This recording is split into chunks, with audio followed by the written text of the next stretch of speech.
Hello friends, I've got a quick one for you.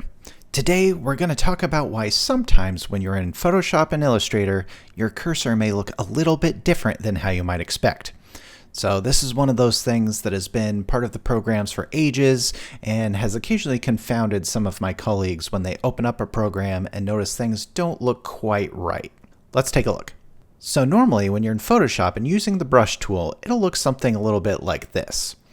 So you can see the size of your brush and it works great, but occasionally you'll open it up and wonder why your cursor is suddenly a crosshair.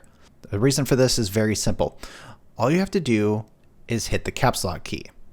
That's what changes your cursor back and forth. So if the caps lock key is turned on, it turns your cursor into a crosshair, which is called precision mode. And if caps lock is turned off, then it shows the normal style of cursor that you're used to. Now, not every tool is the same. For example, the marquee tool, if we open that up, that is the same whether caps lock is on or off. This is on, this is off. Looks exactly the same. But if we're using the magic wand, on the other hand, you can see the little magic wand icon with the caps lock off. And then when we hit the caps lock, it switches to that precision mode, and that's when we get the crosshair. Same thing for tools like the paint bucket. Here we have the paint bucket icon, that's caps lock off. And then if we turn it on, that's when we enter precision mode.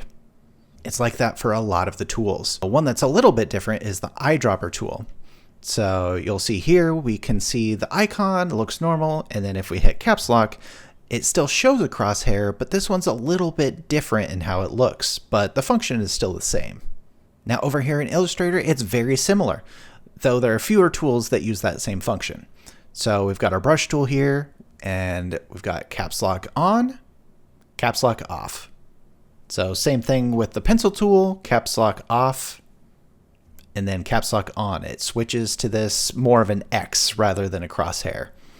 But other tools within Illustrator, such as our eraser tool over here, it doesn't do that. So the caps lock is on, caps lock is off. It looks the same either way. It just kind of depends on the tool that you're using. Now, this function does not exist in InDesign, so you'll mainly encounter this in Photoshop and Illustrator. Now, do I ever use this feature? Never.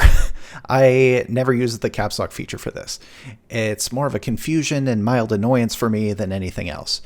I think the theory is that you're supposed to use this function to tell exactly where you're clicking, but I can't say that I've had much of a problem with that even without the precision mode.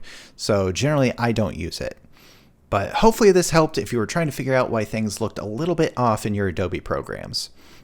That's all I have on this one, so thank you very much for listening, and I'll see you next time.